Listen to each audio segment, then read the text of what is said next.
Good morning, children. I hope you are safe at your places. Today I'm here with the second chapter of Flamingo book, The Lost Spring, Stories of Stolen Childhood, which is written by Anish Jan.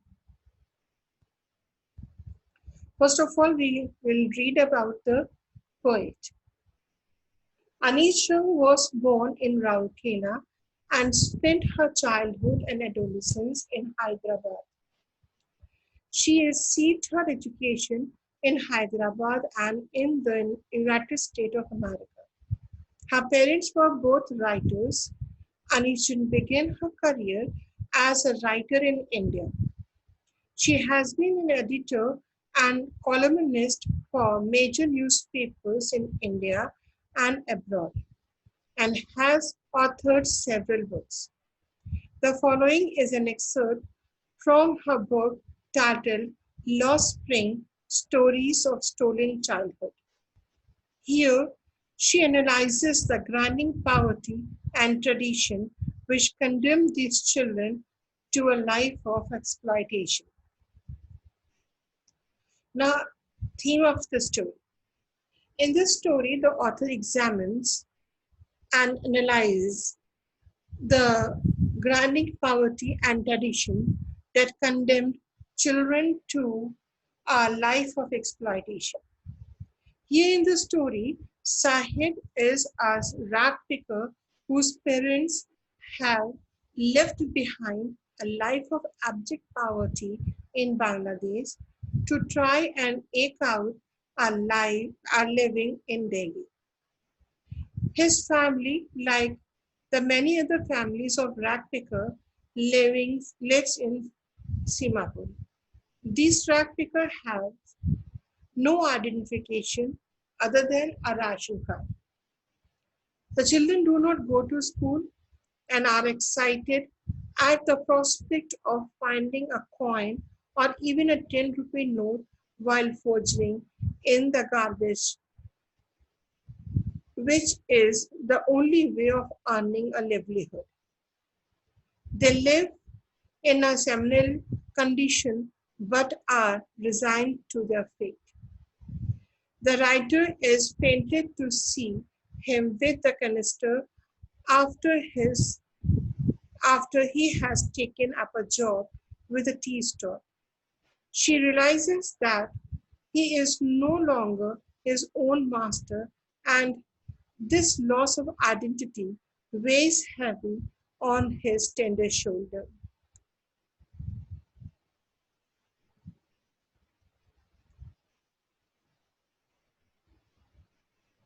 Now, children, here are some expressions used in the story. Looking for means searching for. Perpetual state of poverty which never be uplifted. Roof over their head means they were having a small house where they used to live. This is the title of the story. Sometimes I find a rupee in the garbage.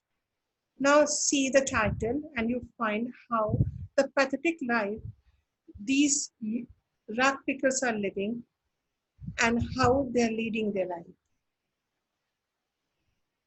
Why do you do this? I asked Sahib from whom I encountered every morning scrounging for gold in the garbage dump of my neighborhood. Sahib left his home long ago, set amidst the green field of Dhaka. His home is not even a distant memory. There were many storms that swept away their field and homes, his mother tells him. That's why they left looking for gold in the big city where he lives now. I have nothing else to do, he muttered, looking away. Go to school, I say gleefully, realizing immediately how hollow the advice was sound. Here, Anisham was where she was living. She finds many children are scrounging their garbage dump. One day, she asked one of the boy named Sahib, "Why do you do this?" The boy answered that he has nothing to do anything. That is why he was doing rat picking. Then she again asked, why didn't you go to the school? After saying that, he realizes that his advice is so hollow because children are doing the rat picking means they are living a very miserable life. Sahib, who belongs to the Dhaka, but he never knew his native place because they have been migrated from Dhaka, and even the native house was not in his memory. He was told by his mother, that there were many storms by which their field and homes had been swept away. That is why they left their native place and migrate towards the New Delhi and in this big city, and they're living here, the life and doing rat picking. There's no school in my neighborhood. When they built one, I will go. If I start a school, you will come? I asked.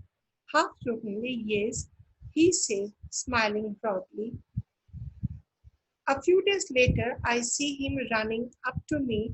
Is your school ready? It takes a long time to build a school, I say, embarrassed at having made a promise that was not me, but promise like mine abound in every corner of this bleak world.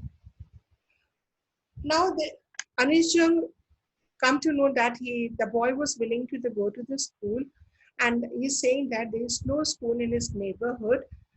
When one is built, he will go. This was a so innocent answer given by the small child. Anisham asked him, if I start a school, you will come? He said, obviously, I will come in your school. And this was there in the mind of that small child. That is why a few days later, he again ran towards Anisham and asked, is your school ready? Anisham was so embarrassed to done the promise or doing the promise which was not any meat. Then she said, it takes a long time to build a school. And she was so embarrassed by making this lame excuse. But she says that promises which she does, the promises which she made, should be abound in every corner of the earth. ये promise हर इस झोपड़ी में या हर इस slum area में पूरी होनी चाहिए, so that the children may be educated, they can live a good life. After the month of knowing him, I asked him his name, Sahibi Alam. He announces. He does not know what it means. If he knew its meaning, Lord of Universe, he would have a hard time to believe it. Unaware of what his name represents, he roams the street with his children, with friends, as army of barefoot boys, who is like a morning bird and disappeared at noon. Over the month, I have come to recognize each of them. Now, as the months rolled by, and Anisha was impacted to see these children roaming on the street and going and doing rat picking. One day, she asked the boy, "What's your name?" The boy answered, "His name is Sahib Alam." But he doesn't know the meaning of his name. And if he knows the meaning, it is really hard, very hard for him to believe it, what this name means. Look at the irony. The person who named is Sahib Alam, and he is doing rat picking, roaming on the street with and doing the rat picking. These children, they just come out from their houses early in the morning as a barefoot army of the boys came out from their houses just like a morning bird. And morning bird means सुबह सुबह अपने घर से निकलते हैं. They go for the rat picking as the morning bird used to collect their food, and they disappear till noon. They return back their houses just like a bird return back to their nest. Over the month, I have come to recognize each of them, and when the month passed away, Anisha recognized each and every person of that group. Why aren't you wear the chapel? I asked one. My mother did not bring them down from the shelf. He answers simply. Even if even she did, he will throw them off at another who is wearing shoes that do not match. When I comment on it, he shuffles his feet and says nothing. I want shoes. Say a third boy who has never owned a pair of all his life. Traveling across the country, I have seen children walking barefoot in cities on village roads. It is not the lack of money, but a tradition to stay barefoot is one explanation. I wonder if this is only an excuse to explain away the previous state of poverty. One day, Anijal was sitting in his house and saw that so many children were crouching the garbage dump. He again asked, a question arises in her mind, and she asked, "Why didn't you wear chappals?" One of them answers, "My mother never bring these slippers down from their shelf." Means उसकी mummy उसको पहनने ही नहीं देती. To another's answer, another boy of the group answered, if his mother gave him wear, then he will throw away. Means he is not in practice to wear the slippers. This boy who was answering was wearing the unmatched shoes. When I comment on it, when the Anishan comment on it, he shuffles his legs. Means he was annoyed at a time and says nothing. I want shoes. The third boy of the group said that no, I do want shoes. I will wear that shoes because he never owned a shoes throughout his life. उस बच्चे ने अपनी जिंदगी में कभी shoes पहने ही नहीं थे. कहने नहीं मुझे तो शूज पहनना मैं चाहिए. Look at the condition of this child. These small children walking barefooted on in the severe heat in city and the village roads. It is not a lack of money, but a tradition to barefoot. It's one of the explanations. They explain, no, it's not a lack of money. We are not in tradition to wear them. मेरी mummy मुझे पहनने नहीं देती slippers की कोई बात नहीं. But I wonder that this is the way to explain the perpetual state of poverty, the poverty which cannot be uplifted. This shows that they are so poverty stricken which cannot be uplifted. They are so poverty stricken that cannot able to afford a pair of slippers. I remember a story of a man from Udupi once told me. As a young boy, he would go to school past an old temple where his father was a priest. He would stop briefly at the temple and pray for a pair of shoes. 30 years later, I visited his town and the temple, which was now drowned in the air of desolation. In the backyard where lived a new priest, there were red and white plastic chairs. A young boy dressed in a grey uniform, wearing socks and shoes, arrived panting and threw his school bag on a folding bed. Looking at the boy, I remembered the prayer of another boy that had made to the goddess when he had finally got a pair of shoes. Let me never lose it. The goddess had granted his prayer. Young boys like the son of the priest now wore shoes, but many others, like the rag picker in my neighborhood, remained shoeless. Anishan remembers a story which has been told by a man who belongs to the Udupi. The man said when he was a boy, he used to go to the school while in the way there was a temple, and he used to go in that temple because his father was a priest in that temple. He used to stop from in the temple and go and pray for the pair of shoes. They were so poverty stricken that the small boy standing before the idol of the god, and he was asking for the pair of shoes. Now 30 years later, Anish went in the same town in the same temple, and what she find, the temple was not in a good condition, but at the backyard of the temple there lived a priest, new priest, young priest, and that priest was having a small boy, young boy, who was wearing gray uniform, wearing socks and shoes, and his house was having a plastic chair, a folding bed, and the small boy used to go to the school also. जब उसने उस boy को देखा, then she realizes the boy who asks for shoes from the goddess. And when he get the shoes, he again prayed to the god that let me never lose them. उनको जब shoes मिल भी गया, तब भी उसने ये पैर पूछे कि मुझे ये खोए नहीं.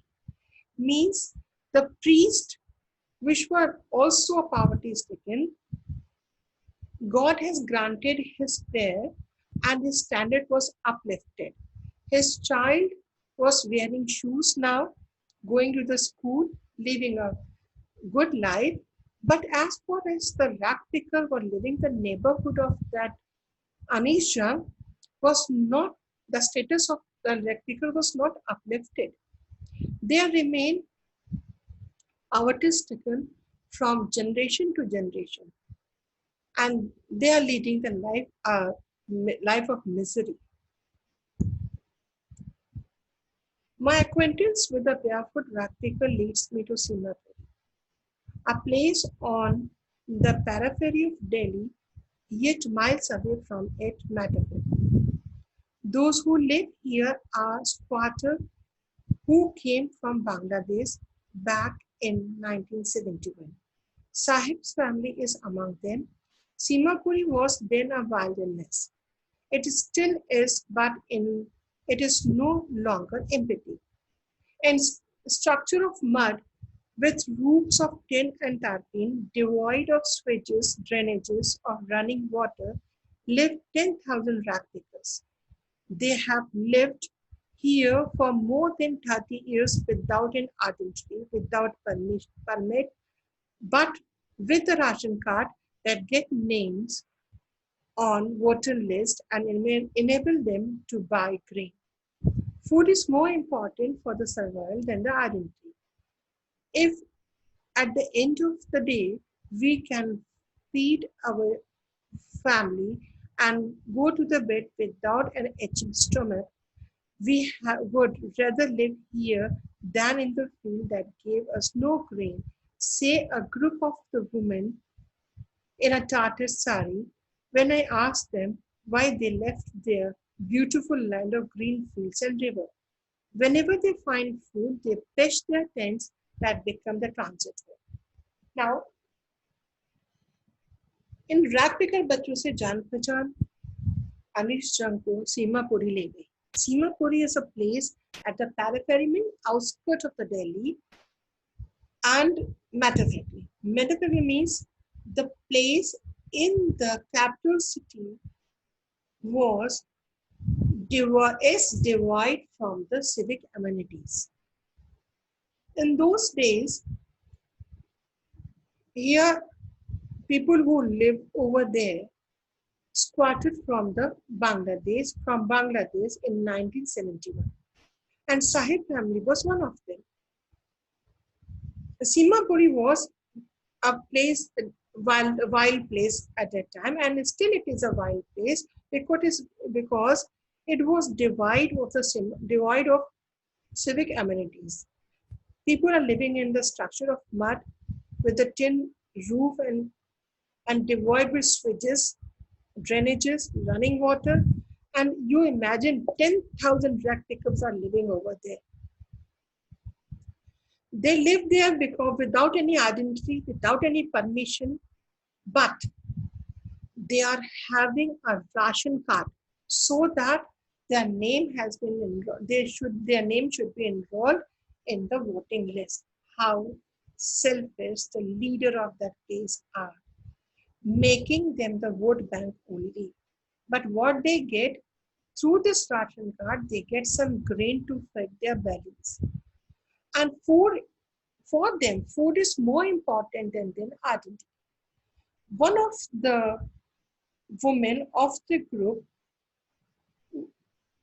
told Anish Young when she asked why they left their green field and river that if they give food to their family and their family sleep nicely with a valuable food it is more uh, useful to live in the life of this misery instead of the green field because they have no grain to feed their children there. Some families are also there who are having the transit home. Wherever they get their work, they pitch their tent over there. Children grow up in them, becoming the partners in the survival. And the survival in the Simapuri means rat picking. Through the years, it was acquired the proportions of a fine art. Garbage to them is gold. It is their daily bread, a roof over their head, and even it is a leaking roof. But for a child, it is even more. Now, the children grow up in that mud house, in the tin roof, and become the partner of the survival. They never go to the school. They just go for the workplaces. Whatever the parents are doing, they used to involve in the same work. And whosoever living in the Singapore means they are doing the rat picking. Through the years that they are doing this rat picking, and now they named this rat picking as a fine. And garbage for them is a goal. It's a very useful thing. Their daily bread, and through this garden they get their bellyful food, their uh, roof on their head, their house, and though it is leaking, but the child for the child it is even more garbage, very useful for them. I sometimes find a rupee, even a 10 rupee note, Sahib says, his eyes lighting up. When you can find a coin in a heap of the garbage, you don't stop scrounging. For these, there is a hope of finding more.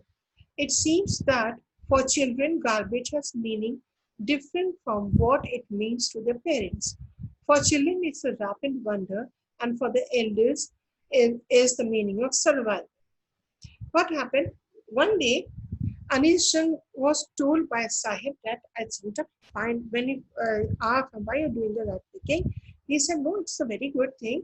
We used to do scrounge the garbage dump, and sometimes I find the rupee, 1 rupee.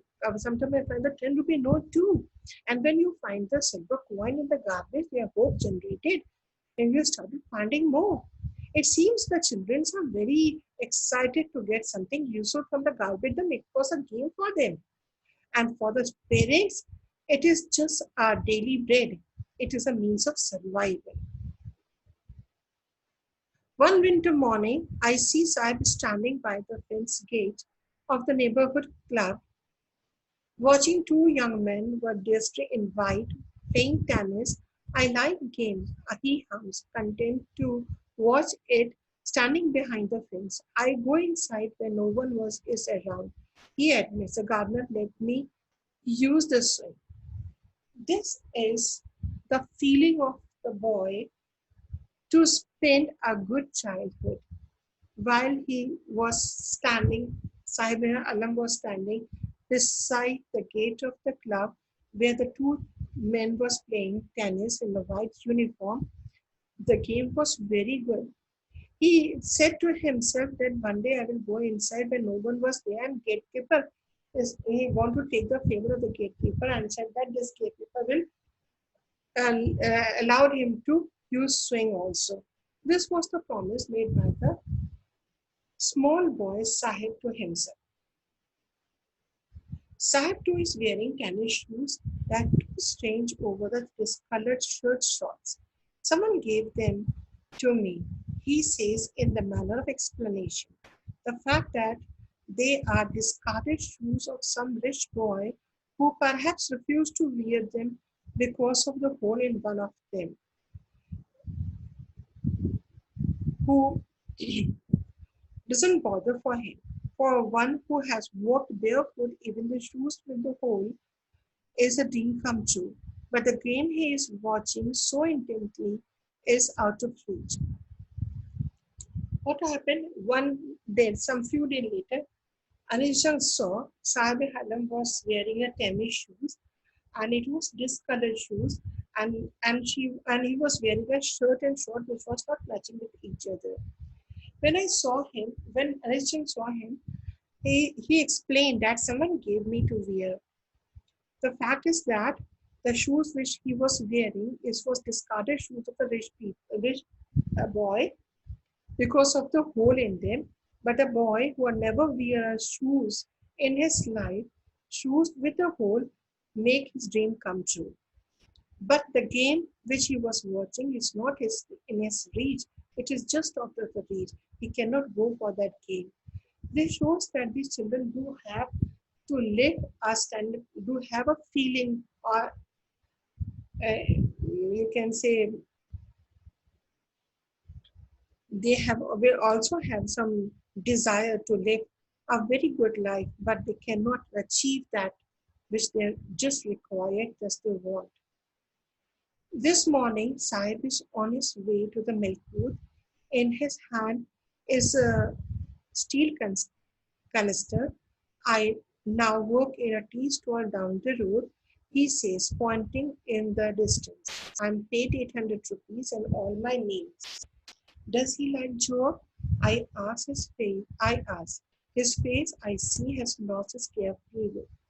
The canister seems so heavy than the plastic bag he would carry lightly. One day again I saw Saib Halam was walking on the road and he was carrying a milk booth on his hand, milk booth way to the it is a way to the milk booth and holding the milk canister in his hand. And told Anisha that now he was employed in a tea stall and getting 800 rupees and all his mates. Anisha asked him, "Do you happy? Do you like this job?" His answered nothing. But his face told her that the carefree look which was there on his face all the time was not there. Because the plastic bag which he was holding on his shoulder was his own business. But the canister was the other's one and he has to do this work. And it is more heavy. It is so heavy to carrying the other's business in his shoulder instead his own business on his shoulder.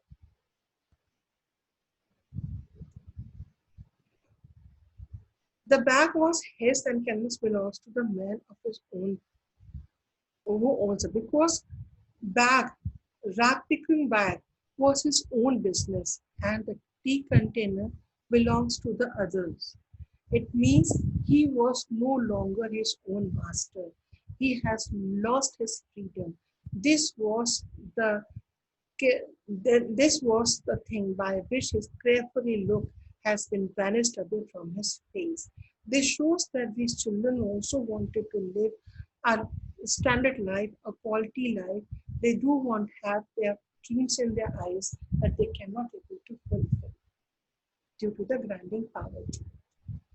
Children, now we have some questions here, short question answers. What is the Sahib looking for in the garbage dump? Where is he and where has he come from? What is the Sahib looking for in the garbage dump? Something useful for him, something rupees or something useful which can convert it into cash. And where is he is in the periphery of Delhi, Simapuri and come from Dhaka, Bangladesh.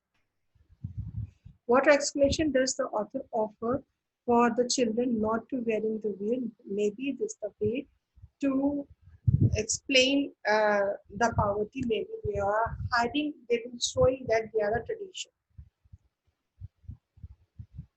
Is the Sahib happy working in a tea stall? No, he was not at all happy. Explain, Sahib is no longer his own master. Obviously, he was an employee, he was no longer his own master. I told you earlier. Comment on the RNA imprint the name of Sahib. As I told you that the Sahib Alam means the Lord of the Universe and he is doing the rag picking. What is the importance of the story of the Udpi means the other segment of the society was also the poverty stricken. They have been uplifted, but as far as the rap people, they are the same position from generation to generation. What do the poor state of children earn for? They just want to live a quality life, respectable life. That's some long answer question. Would you would you agree that the promise made to the poor children are rarely kept? Why do you think this happened in the incident narrated in the text? Let give the answer. I told you earlier. It's a very good answer, question. What does the writer mean when he says Sahib is no longer his own master and explained you? So write all the question on your notebook and submit it and accept it in set time. Second story of the chapter will be continued in the next video. So children, till then, complete your assignment and write down on your notebook and send it to me on set date and set time. Don't forget to send it. It's very necessary for you. Thank you.